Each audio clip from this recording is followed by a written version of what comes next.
Pizza Tower.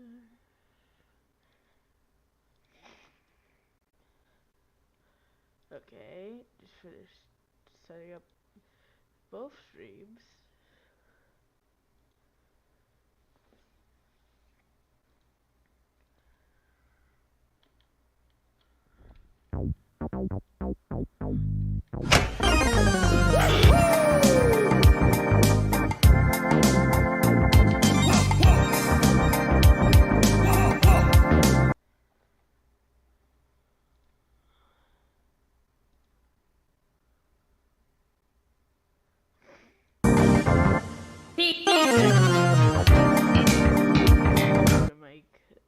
Both of these.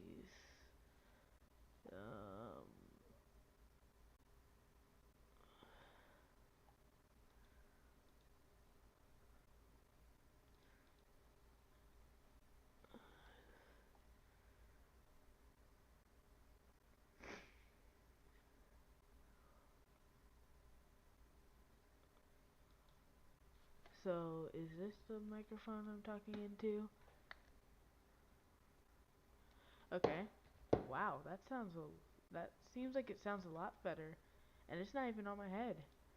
Now just let me change that in OBS as well. Here we go.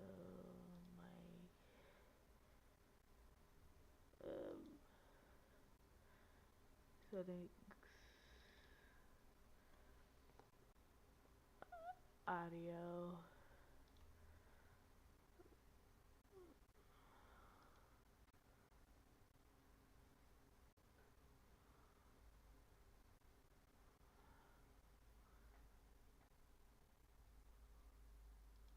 So that should be a lot better now. I can't play settings here. Okay, it's been applied. Now I'm going to close that. And it sounds a lot better. Too bad my current headset sounds better, but can't pick up my voice even though it's I'm 2 inches away from the mic. Mic off.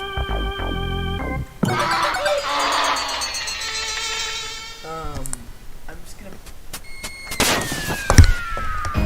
That should be better, right?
Mic on.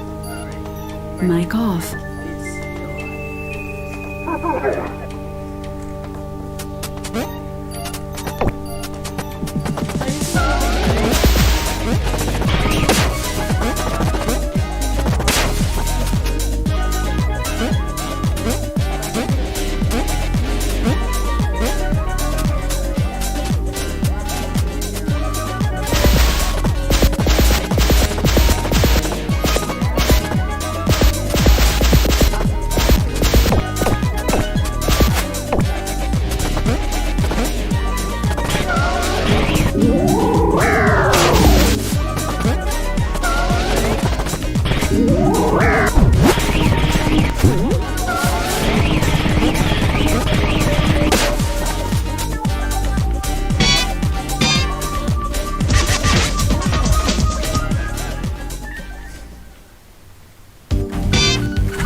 Someone's talking to me on my Twitch. If you want to talk to me on my Twitch, just go to Twitch. Just search up Etienne. I will primarily look at my chat there, not on YouTube.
given the amount of levels I cleared out of the entire game, that's savage.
Charging battery.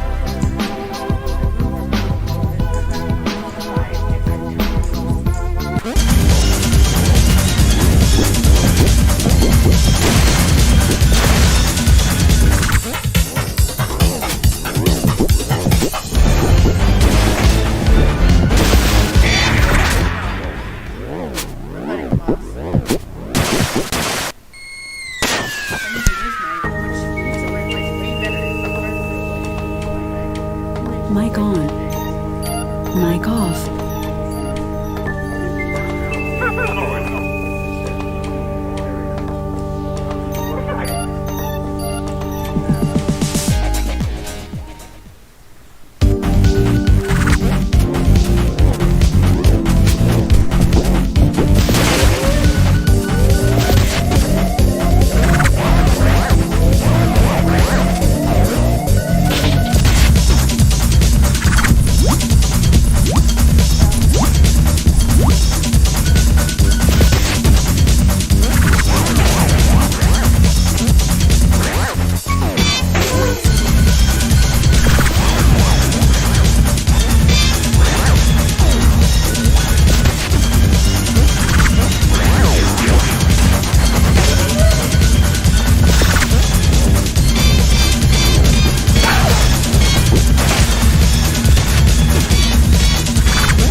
not anymore. If it weren't for my friend, I wouldn't be back on Twitch. His YouTube is Donnie Incoming. I forgot to save. Delete layer. Save. Mic on. Mic off.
So I'm just doing.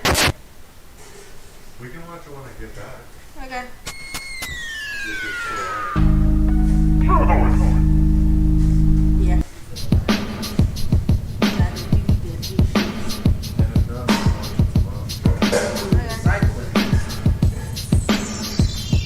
Okay.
Mic on.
So there's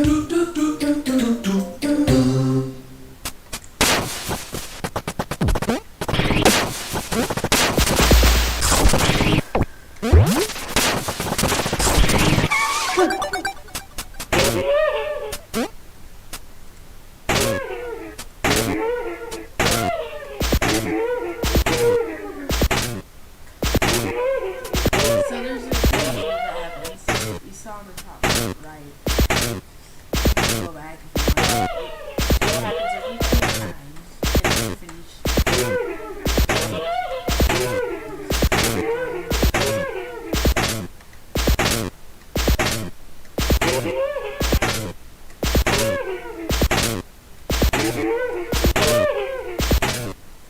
Hurt Pepino.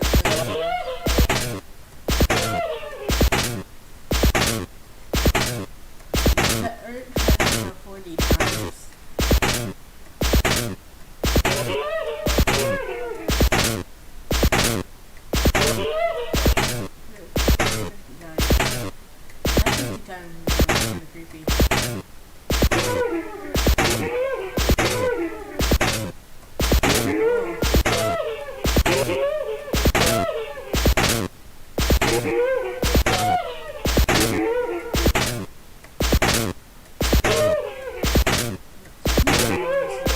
Creepy too.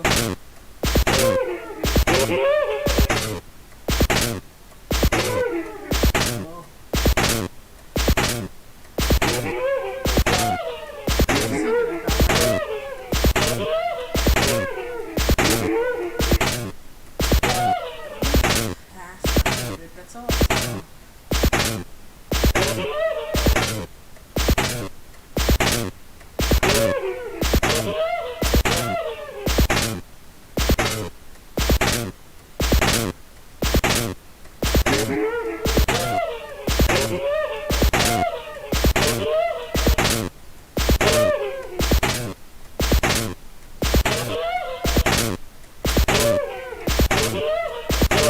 There's nothing fast. 100.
Make sure the pants go on hangers. Okay.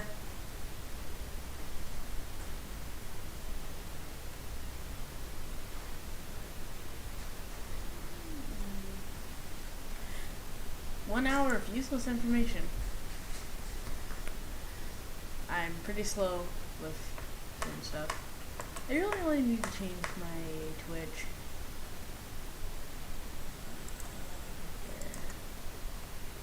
It's me. I don't know what I clicked. Okay, OBS is working still. That's good. This is one of Hello, my favorite watching this Zelda video games. will take 60 minutes of your time and leave you with a bunch of useless information about Breath of the Wild that I'd sure as hell be excited about if I were in your shoes. Let's go. It's been established that you can't pet dogs in this game, but they sometimes randomly give off little pink clouds of affection just for being near you. And if you put away your weapon and press Y or R, Link will do this little animation where he tries to pull out his weapon and then he looks confused because he didn't pull anything out. If you do this next to a dog until it lets out one of these little pink clouds of affection, Mic then it'll off. give this nice little illusion that you're actually petting the dog. Whenever the game gets confused about elixirs, specifically if it thinks a regular cooked meal with no special properties is an elixir, it'll turn it into a cute little ice cream cone. Several players randomly discovered and documented this in the early days after the game's release, but it wasn't understood back then. When Nintendo realized players were experiencing this, they quickly patched the glitch. Today we understand the game much better, and not only can we work around that patch, but we also know exactly how to trick the game up with a simple cooked meal and an elixir with a glitch known as inventory slot transfer, aka the infinite stuff trick, or IST for short. Fellow YouTuber Futurelander made a quick how-to video that I've linked in the description just in case you want to take Link down to the beach or somewhere and give him a snack on a hot summer day. When Link is out of stamina, he can still do a charged spin attack, he's just slower like everything else when you're out of stamina. He'll give it all he's got, which isn't much, and the animation has him stumbling around, kinda reminiscent of the way that he stumbles around right before he falls in the memory cutscene. The translucent terrain that Link cannot climb on in Hebra Mountain is not a glacier or ice material as I mistakenly referred to it in the 30-minute video. It's glass created from incinerated rock from a stray Divine Beast laser beam shot that cooled down rapidly out here in the climate.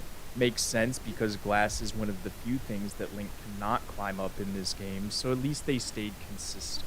If you run around while wearing one of Hilton's monster masks, Link makes noises that mimic those of each monster. The Bokoblin, Moblin, and Lionel all have distinct grunts, while the Lizalfos makes the iconic croaking sound. The grunts are subtle and easy to miss, but the Lizalfos noises are slightly more audible. People have used the Hero's Path feature to create artwork, but most of the Google search results I got were inappropriate to show in this video. I wanted to try my hand at something creative, but the learning curve and time consumption are a bit more than I'm looking to get into right now. But I did try to write the word thanks, as in thanks so much for your support of this ridiculous series. Maybe someday I'll draw something cool with Hero's Path, but for now all I've done is run a perfect circle around Calamity and Dark Beast Gannons just to see how it looks. I mean, they're perfect circles. One is way more enormous than the other, but what else could you expect? There are several methods you could use to clip through the magic force field wall and leave the Dark Beast Ganon fight early. Nintendo didn't expect people to figure this out, so the game works differently out here. The music is repetitive, and the shrines are programmed to be invisible for some reason. They're still there, they're just hidden. Certain bridges, too, which makes traveling across them a little bit surreal. Enemies programmed to always be in the same place won't spawn, but enemies programmed to spawn randomly in a general area still will. You can't interact with NPCs, meaning that you can frolic through Magda's flower garden all day, but some NPCs can still interact with you, so you can't go hang out in Gerudo Town wearing whatever clothes you want Link to wear because the guards will pop in to say no and then pop right back out. If you leave the fight when you only have that final shot left to deal, the music will be extra repetitive and the sky becomes perpetually ominous. If you get too far off the ground in this state, it gets redded out down there and hard to see through the Malicy fog. Standing back far enough, we can see the glow from the battle arena reaching high into the sky, and this halo band around it moves to stay level with Link. If you go to the castle or just too far away in general, Dark Beast will despawn and the music will stop. but that doesn't mean that the game forgot your unfinished business. Oh, and what I said about NPCs applies to Calamity too. Since he's supposed to already be dead, if you go back to the Sanctum, you'll see the floor leading to the Astral Observatory is open. But once you go to get a good look, you're essentially soft-locked until you reset. And finally, you can fire light arrows through this barrier, so if you want to shoot Dark Beast from way back, you can pull off as long a shot as you're able with the right vantage point and stamina management. But suppose you want to take a look below at the Astral Observatory during your Blights fights. In that case, it's possible to get to the Sanctum so fast that the floor doesn't fully load, so you can walk over the hole and peer down at the shaft where you're supposed to get it on with Calamity. Walking around on this glass floor looking setup is pretty trippy, but it's more luck than anything else if you're trying to replicate this one at home. Sometimes, super rarely, it happens. Sometimes, 99.9 repeating of course the rest of the time, it doesn't. Now, I've definitely talked about the speedrunning community in this series, still I have yet to talk more about the Glitch Hunters, an active group of dedicated Zelda fans trying to further understand and break this game in various ways. That said, there's a really super duper excellent project work in progress that, at the time of this recording, is only 16.875% complete, and it's called Breath of the Wild Decompilation. Its purpose is to better understand game internals, aid with glitch hunting, and document existing knowledge in a permanent, unambiguous form which helps further reverse engineer the game. This is considered a giant Zelda puzzle in and of itself that some people consider fun.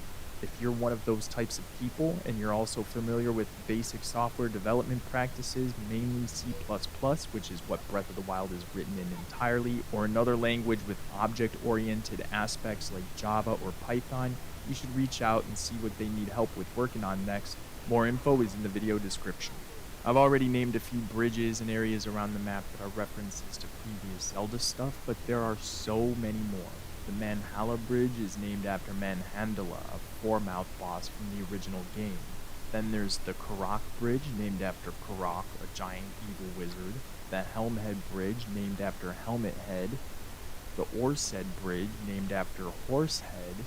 And the Rabanne Bridge, named after Raid Bonak. All bosses from Zelda 2, The Adventure of Link, and all in the same area or downstream from each other. And yes, all named slightly off, but it's not a stretch. The Riverside Stable is near 3 more bridges that are named directly after the 3 teachers from the Knights Academy in Skyward Sword: Owlin, Orwell, and Aegis. Then there's Orin Bridge, spanning the Zora River, which is named directly after Queen Orin from A Link Between Worlds. The Rutella Dam, the Rutella River, and the Release Pond are all named after Queen Rutella and her son Prince Release from Twilight Princess. Rutella and Rutala are off by 1 letter in the spelling between the character and the places, and Release is spelled exactly the same for the prince and the pond, even though it's more like Release Swamp. There are even some lakes north of Zora's domain named after characters from Majora's Mask. There's Lulu Lake, named after the lead singer of the Indogogos, and Mikau Lake, named after their lead guitarist, not to mention Toto Lake, named directly after the band's manager. The music inside each divine beast has a subtle tapping of Morse code in the background. You can hear the ... pattern repeating if you listen closely enough. But other curious things I don't see discussed as much are that the Divine Beast themes all speed up around 1 minute in, and then they change even more sped up or dramatically towards the end. So they come in ominous, change to reflect the stress of the champions fighting for their lives, and then change once more to reflect the impending doom they all 4 succumb to. And the SOS calls come in from each Ruda, Rudania, and Naboris right at the start of the Divine Beast theme, and are constant throughout, and they become more frantic as the song progresses. The call from Rudania comes in first before any actual music even begins, and Ruda and Naboris come in immediately following an instrumental fade-in from Ruda and a crash from Naboris. The call from Meadow, however, doesn't occur until 16 seconds into the Va Meadow track. His signals are significantly fainter, possibly not even constant, as if Mipha, Urbosa, and Daruk all sent out their distress signals at the first sign of, well, distress, while Rivali may have had trouble asking for help. And if you listen really close, you can also hear the Morse code call for SAD, S-A-D, seek and destroy. This one sounds different and has been theorized that it's radio interference from the Blight cannons acting out on their commands. Whether or not these background sounds are supposed to be the actual distress and command signals being sent before the champions met their end on board the Divine Beast, or if it's just an extra auditory effect thrown in there to set the mood for these locations is unclear. Still, it's exciting to see these things in there, to say the least. If you do a neutral shield jump and then perfectly time your X presses to jump again as you hit the ground, you can do a shield bounce. And if you do this repeatedly in a spot with snow or sand where the shield receives no damage, you can jump on your shield like a pogo stick indefinitely. My record is 10. I wanted to do a little bit better than that, but it's double digits, so I'm happy with it. This here is a detailed step-by-step map of the current 100% completion route as of the making of this video. It breaks down the game into 2,977 individual steps. This includes setting up the Omega Bow and inventory slot transfer glitches. As you can see, it's an extraordinarily detailed and well thought out route. If you're interested in learning Breath of the Wild Hundo, a link to the map is in the description so you can zoom in to get the true usefulness out of this one. This symbol is unique to the Lurlin Village area. It's similar but distinct from the Zonai symbol. You can see it on huts, and the wooden crates here also have these designs on them, along with some other artwork which is a feature exclusive to this area as far as my research is taking me. Lurlin also has unique boats designed to look like whales, a reoccurring theme throughout the Zelda series. For example, these giant skeletons in the Hebra, Eldin, and Gerudo areas all look like whales or giant fish. They belong to creatures known as leviathans, but based on their skulls, they're all distinct species. Theories on who or what these could have been are Lord Jabu Jabu from Ocarina of Time, Lord Jabun from Wind Waker, the Sky Whale from Phantom Hourglass, the Windfish from Link's Awakening, and or Levias from Skyward Sword. But not only these creatures left behind giant remains, so what's up with the other colossal monster fossils around the map? This one-of-a-kind skull with horns in the bottomless swamp is particularly curious, or the skulls all over the map where enemies use them for forts. Whose heads are those? Off the top of mind, the closest thing these skulls match would be a creature like the giant Goron from Ocarina of Time. The one with the horns, I have no idea who that could have been, but are we to assume that they were all benevolent creatures because blood moons don't revive them the way a stall enemy would? So whatever. But speaking of giant monsters, in the 20-minute video I mentioned the logo from the Goron stuff and called it a Dodongo footprint. A few of you pointed out that it's not a Dodongo footprint, that it's the Goron's ruby spiritual stone from Ocarina of Time. So I went and I checked Zeldapedia, and y'all are indeed correct. This crest of the Gorons is a stylized depiction of the second spiritual stone. Darunia has it tattooed on his arm, and Daruk has it on the buckle or clasp on the strap across his chest. But then that got me thinking more about Dodongo footprints, and I already knew about these giant impressions walking all around Death Mountain. I just always assumed that they belonged to Barudanya, but after a comparison I see that they do not match Brudanya's foot. So whose footprints are these? Among other things, the game is rated E10+ due to mild, suggestive themes. That said, I find these stone offering statues around Hyrule extremely suggestive. However, they're not an intended part of that suggestiveness, but instead more likely just super unfortunate design. Now, I won't flat out say it here, but I can't unsee what I've seen, and I know I'm not alone. So if you have no idea what I'm talking about right now, congratulations on having an uncorrupted mind. This is either a poor design choice or an instance where someone on the development team slipped in something naughty, pun intended, and it got past the ESRB. The first ever submitted and accepted speedrun of this game included a P-break in the middle of it and was done by a runner named Seth Bling, who got a time of 2 hours, 22 minutes, and 47 seconds. On the 3rd of March 2017, the day the game came out. And as much of a humongous accomplishment as that is, we must also remember that the game did leak and some people were able to find a way to play it early. His time was bested by nearly an hour the very next day by another runner named Venick with a time of 1 hour, 24 minutes, and 7 seconds. which is the most amount of time this game has ever or will ever be brought down by a single run for a new world record in the any percent category. If you rearrange the words to the full title of the game while not leaving any words out, there's one alternative order that still makes grammatical sense, although it doesn't have nearly the same ring to it, and it certainly doesn't sound fun. I'm gotta go talking, poop real of course, quick. about The Legend Just of checking in The on the Wild video. Breath of Zelda. The number 4 Only recurs took throughout the 14 game. minutes. You begin New by record. completing your first 4 shrines to get your 4 primary runes and your first 4 spirit orbs, and 4 is how many it takes to trade in for an extra heart or piece of stamina. There are 4 divine beasts piloted by one of the 4 champions who each Okay. represent the 4 main character Feel free types to in the put game: stuff in chat if Human, you want. I'll Goron, read it when we get Zora, back. and Rito, and were each killed by one of the 4 Blight Ganons. Yet, still, the 4 living descendants are filling their shoes the best that they can, and the time on Tingle's necklace watch is frozen at 4 o'clock. You can upgrade your clothing items to 4 stars by reactivating power from the 4 great fairies, and Hudson asked for 4 different people whose name ends in sun to help build Terrytown. I probably missed something. I mentioned in the 20-minute video that the meaning of the Ancient Sea in the rock salt description refers to Wind Waker, but y'all have let me know that that's somewhat contested, with the other major candidate being the Lanayru Sea from Skyward Sword, the most ancient sea of them all. You can create some relaxing, balanced rock art by jumping in place and dropping bombs with the proper timing to perfectly balance a square bomb on top of a circle, or vice versa. Square on top is a bit more tricky and thus more impressive. My best advice is to choose a controlled environment. Basically, anywhere indoors works. While hanging out in Hyrule Castle, once you've reached a certain proximity to Calamity in the Sanctum, a hazy, malicey fog will take over the sky. From Zelda's room, you're right about at that height. If you go to her second floor, it gets real malicey outside, but if you hop back down, it'll clear up. This effect is activated and deactivated by crossing a threshold that stretches flat across the whole entire castle area.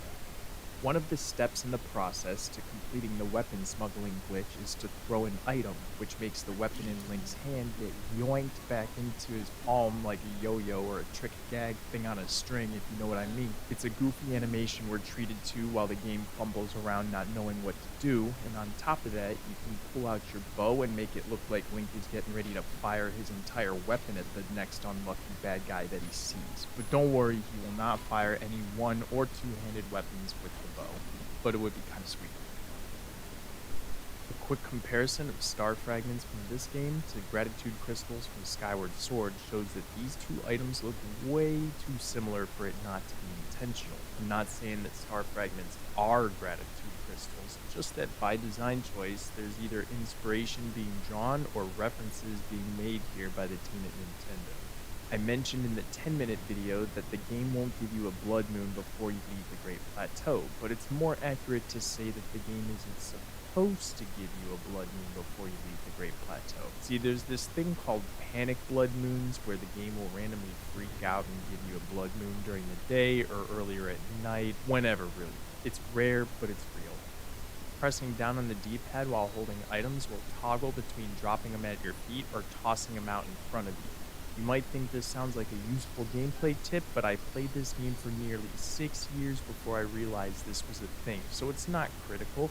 I can't even think of a single thing that you can do with a toss that you can't accomplish with a drop, except maybe feeding wildlife without scaring them off, which is one of the most impractical ways you can spend your time while playing this game.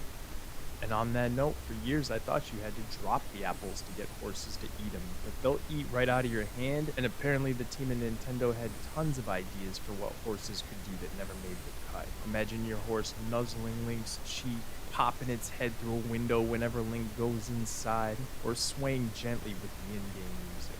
Oh, we do have that one meme where the horse is swaying to the music, which is probably the closest we'll ever get. And if you ride the Lord of the Mountain, you'll see that this creature has 5 spurs of stamina boost speed up power, but the spurs replenish so quickly it only needs the 1, so you could run the Lord at a constant sprint, mashing A as fast as you can, and you'll still only ever use 1 spur. So the other 4 have no purpose other than to eliminate any confusion the player might have when they first mount this thing about how much giddy up and go it has.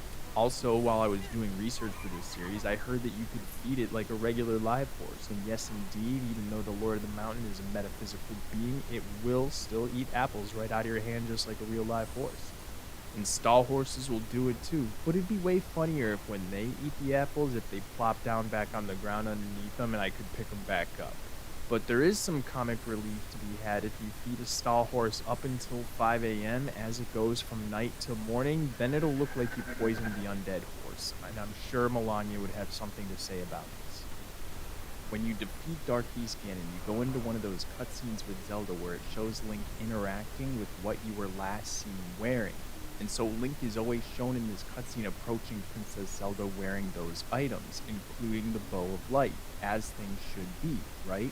Follow me here, because if Link does not have any other weapons, shield, shirt, or pants equipped when you defeat Dark Beast Ganon, but he does still have the Bow of Light equipped, Link will be shown approaching Princess Zelda completely stripped down to his boxer briefs, without even the Bow of Light, as if you saved Hyrule in nothing but your underwear.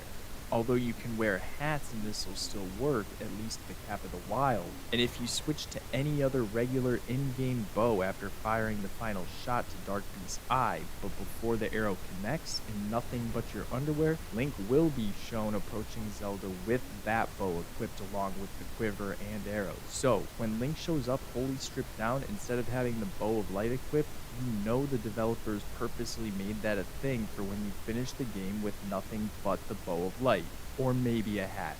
If you hold X to do a Revali's Gale while Link is carrying a weapon, and then instead of launching, unequip your weapon with the quick menu and cancel the Gale with B. Link will stay hunched over kinda like a zombie, or as if he's just extremely exhausted. It's actually kind of a primate-like posture, which is also pretty funny because there's a speedrunning meme category called Become Monkey %, where you literally play from the start of a new game and as fast as you can go to crouch and eat a bunch of bananas while listening to the sound of monkeys in the background. 3 Hyrulean languages can be deciphered or transliterated into English: Hylian, Sheikah, and Gerudo, suggesting that Link is trilingual because when conversing with NPCs, they're speaking in one of those 3 regional Hyrulean languages, and the game translates it into a real-life language of your choice, because Link can understand them. Written communication is a uniquely human thing, as the anthropomorphized rock, fish, and birds don't have their own written languages, at least in this game. But for some reason, the Hylian text, aka the main language of Hyrule, has duplicate letters: F and R, O and Z, J and T, E and W, D and G. What? Why, Nintendo? Other languages don't do that. Just make one an upside down version of another, or backwards, or an upside down backwards variation for a few, and boom, it's acceptable. But they could have also just made the letters more close to their Latin counterparts, because many of the symbols already look a lot like actual letters anyway. In the 10-minute video while deciphering Kilton's sign, I thought Hylian was just a visually decipherable code because you can visually make out that it says Savage Swaps, even if the E and the W are the same. But does this above the goddess statue really say Pfey? No, wait, it says Pray. Can you see the difference? I can't. It's unclear why the primary language of Hyrule would be the one with the least amount of effort put into it, but we are talking about fake languages and alphabets right now after all. That said, here's a few translations of some of the more amusing things I've come across while researching for this series. The Hylian text on the ruins of the fountain in Central Square reads, "On this day, the king opened this structure to the public." It says the same exact thing on the plaques behind the bird statues facing northeast from the edge of the Great Plateau. If you've never taken the time to look up when you first enter the Yiga hideout, you probably missed the fact that the 7 heron statues have replicas in this room. In between them, there's Gerudo text that says, "Gerudo, there is no strife, Gerudo like water." An interesting side note is that the Yiga have blindfolded these statues with their signature upside-down Sheikah logo, an interesting symbolic gesture. And the real 7 heroine statues themselves out in the desert are labeled as the 7 Sages, a title Zelda enthusiasts will find familiar. But what about the 8th heroine? Remember that one? What does the text found on this statue translate to? Nothing. The 8th statue is partially unfinished, the sword is completely absent, and it has not been engraved with any Gerudo text or a symbol on the sandals to dictate which pedestal you put the ball into. I like to think there's no huge mystery here and that it's just a spare.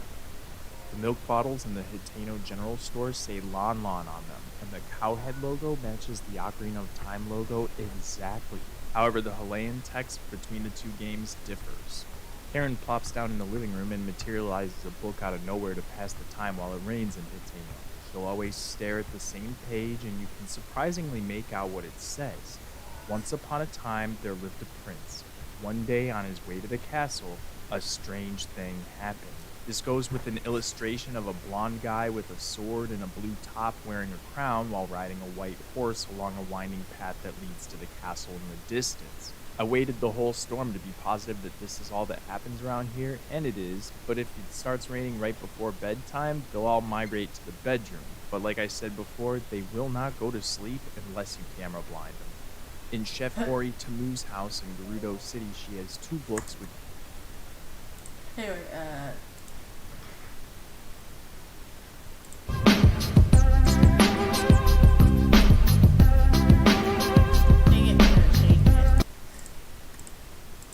capture Pizza Tower.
We will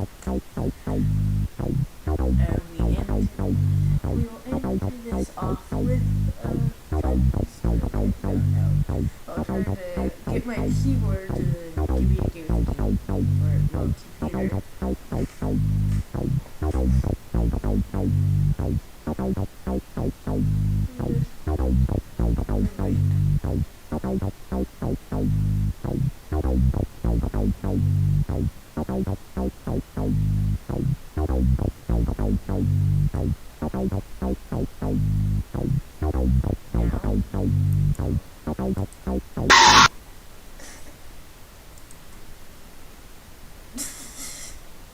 When it actually happened, I accidentally right-clicked.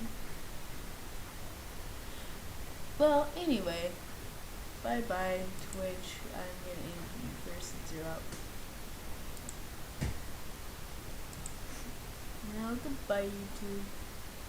Sorry, you had to witness the loading. I never realized it was there.